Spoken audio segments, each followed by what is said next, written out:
నమస్కారం.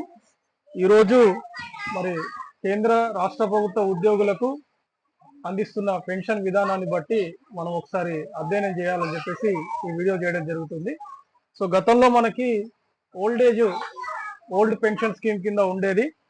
ఆ old pension scheme లో ఎట్లుండేదంటే మనకి లాస్ట్ బేసిక్ పే నుంచి 50% పెన్షన్ గా ఇచ్చేవాళ్ళు.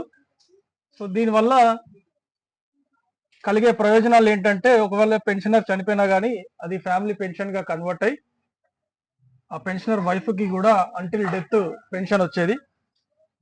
సో ఇది 2004 ముందున్న కేంద్ర రాష్ట్ర ప్రభుత్వ ఉద్యోగులకు ఈ అవకాశం ఉండేది. సో ఇది అందరికీ తెలిసిన విషయమే. అందరికీ ప్రతి ప్రభుత్వ ఉద్యోగికి ఈ పెన్షన్ పైన పూర్తి అవగాహన ఉంది. కానీ తర్వాత ఏం జరిగిందంటే 2004 తర్వాత కేంద్ర రాష్ట్ర ప్రభుత్వాలు కొత్త పెన్షన్ విధానాన్ని తీసుకొచ్చాయి. అదే ఎన్పిఎస్ ఆర్ సిపిఎస్.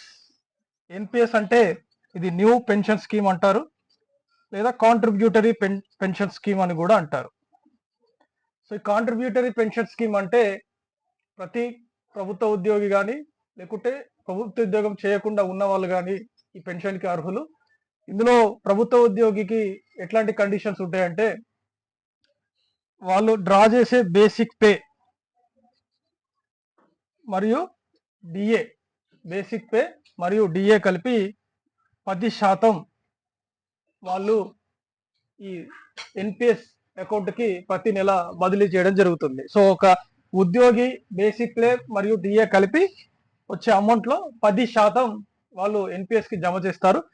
ఇదే 10%కి స్థానిక ప్రభుత్వాలు కానీ కేంద్ర ప్రభుత్వం కానీ అదనంగా ఇంకొక 14% కలిపి అదొక ఫండ్ గా మెయింటైన్ చేయడం జరుగుతుంది. ఇది ఎప్పటి వరకు చేస్తారు? మనకి 60 ఇయర్స్ వచ్చే వరకు, ఆ ఉద్యోగికి 60 సంవత్సరాలు వచ్చే వరకు ఈ ఫండ్ అనేది చేయడం జరుగుతుంది. సో మరి డబ్బులు ఏం చేస్తారు అంటే మనం ఇచ్చే 10% ఒక ఫండ్ మేనేజర్ ద్వారా కేంద్ర ప్రభుత్వాలు కానీ రాష్ట్ర ప్రభుత్వాలు కానీ వివిధ సంస్థల్లో, స్టాక్ మార్కెట్లలో, మ్యూచువల్ ఫండ్స్ లో పెట్టుబడి పెట్టి అందులో వచ్చే లాభాలు కానీ నష్టాలు జమ చేస్తుంది, లాభాలు జమ చేస్తుంది.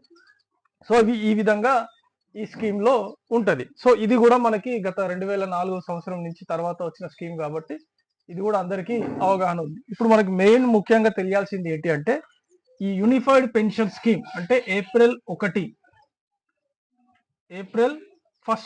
2025 నుంచి ఈ స్కీమ్ ని కేంద్ర రాష్ట్ర ప్రభుత్వాలు అమలు చేయడం జరుగుతుందని చెప్పేసి మనకి తెలియజేయడం జరిగింది.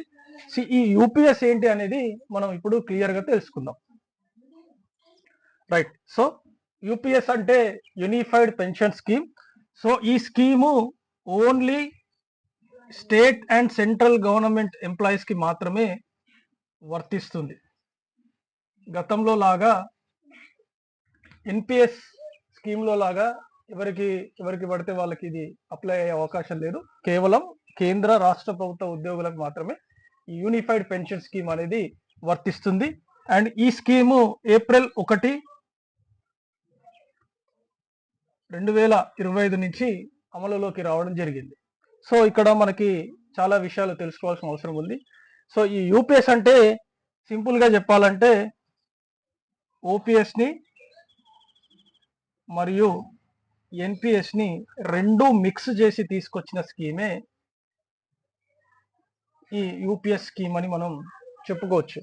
సో ఈ యూపీఎస్ స్కీమ్ లో భాగంగా ఇక్కడ కూడా బేసిక్ పే పైన 50% పెన్షన్ ఇవ్వడం జరుగుతుంది 60 సంవత్సరాలు వయసు ఉద్యోగికి పూర్తయిన తర్వాత. కాకపోతే ఇక్కడే ప్రభుత్వాలు కొన్ని కండిషన్స్ పెట్టడం జరిగింది. సో ఆ కండిషన్స్ ఒక్కసారి మనం చూద్దాం. సో ఇందులో మెయిన్ కండిషన్ ఏంటంటే ప్రతి ఉద్యోగికి మినిమం 25 సంవత్సరాల సర్వీసు ఈ స్కీమ్ కింద ఉండాలి. 25 సంవత్సరాల స్కీమ్ ఉంటేనే మనకి 50% పెన్షన్ అనేది 60 సంవత్సరాలు పూర్తయిన తర్వాత వస్తుంది. సో ఈ 50% పెన్షన్ కూడా ఎట్లా వస్తుందంటే గతంలో ఓపీఎస్ లో లాగా లాస్ట్ బేసిక్ పేలో 50% కాదు. ఇక్కడ ఏం జరుగుతుందంటే మనం రిటైర్మెంట్ అయ్యే సంవత్సరం, మనం ఏ సంవత్సరం అయితే రిటైర్మెంట్ అవుతున్నామో, ఏ రోజు అయితే రిటైర్మెంట్ అవుతున్నామో ఆ రోజు నుంచి ప్రీవియస్ 12 months అంటే మనం రిటైర్మెంట్ అయ్యే తారీఖు నుంచి గడిచిన 12 నెలల్లో ఎంత బేసిక్ అయితే డ్రా చేశామో దాన్ని యావరేజ్ చేస్తారు.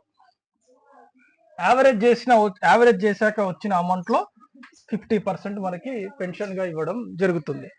సో ఈ యావరేజ్ అనేది ఆ 12 నెలల కాలంలో తీసుకున్న బేసిక్స్ అన్ని కలిపి, ఇప్పుడు ఉదాహరణకు మన బేసిక్ 30,000 అనుకుందాం. మనం రిటైర్మెంట్ అయ్యే టైంకి మన బేసిక్ 30,000 అనుకుందాం.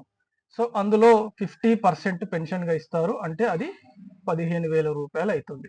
సో ఇది యావరేజ్ ఆఫ్ 12 మంత్స్, 12 నెలల యావరేజ్. ఉదాహరణకు ఆ 12 నెలల్లో ఇన్ కేస్ మనకి మొదటి నెల ఒక 30,000 వచ్చింది అనుకుందాం.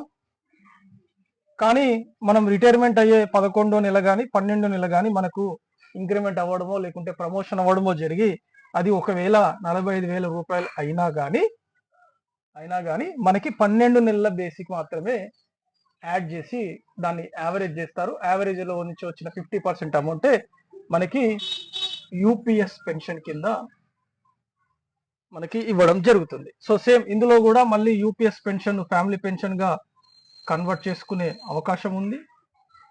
కాకపోతే ఇక్కడ మెయిన్ ఇంపార్టెంట్ మనం చూడాల్సింది ఏంటి అంటే 25 సంవత్సరాల సర్వీస్ ఉన్న వాళ్ళకి మాత్రమే ఈ పెన్షన్ లాభదాయకంగా ఉంటుంది.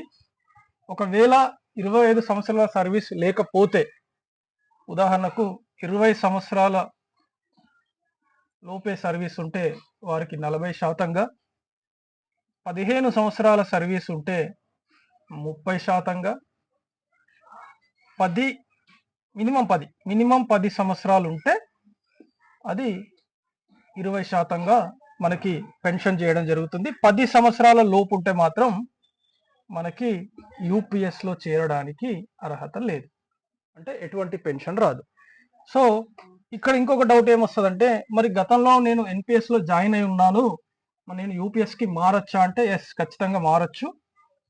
కానీ ప్రస్తుతం మీరు ఎన్పిఎస్ లో జమ చేసిన అమౌంట్ 60 సంవత్సరాల తర్వాత మాత్రమే దాన్ని యూపీఎస్కి మార్చడం జరుగుతుంది. కానీ మీరు ఏప్రిల్ 1 నుంచి ఏప్రిల్ 1, 2025 నుంచి యూపీఎస్ లో మీరు మారి యూపీఎస్ లోకి కన్వర్ట్ చేయడం జరుగుతుంది. సో మీరు ఇక్కడ కేంద్ర రాష్ట్ర ప్రభుత్వ ఉద్యోగస్తులు ముఖ్యంగా చూడాల్సింది ఏంటంటే, ఏప్రిల్ 1 నుంచి మీ రిటైర్మెంట్ ఆల్రెడీ ఫిక్సేషన్ అయిపోయి ఉంటుంది. మీ డేట్ ఆఫ్ రిటైర్మెంట్ కి ఎన్ని సంవత్సరాలు వస్తుందనేది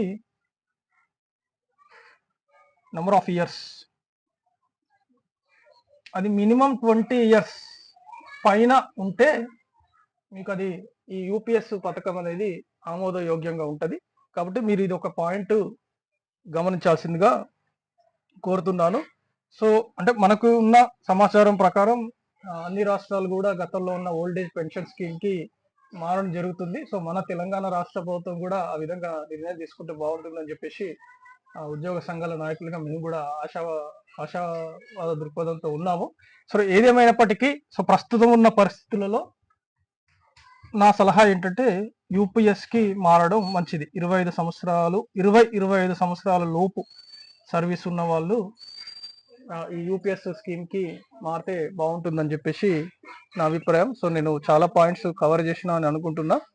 సో ఇన్ కేస్ మీకు ఏదన్నా మిస్ అయినట్టు అనిపించినా లేకపోతే ఇంకేదైనా పాయింట్స్ కావాలనుకున్నా మీరు కింద కామెంట్లో చెప్పండి, నేను దానికి క్లారిటీ ఇచ్చే ప్రయత్నం చేస్తాను.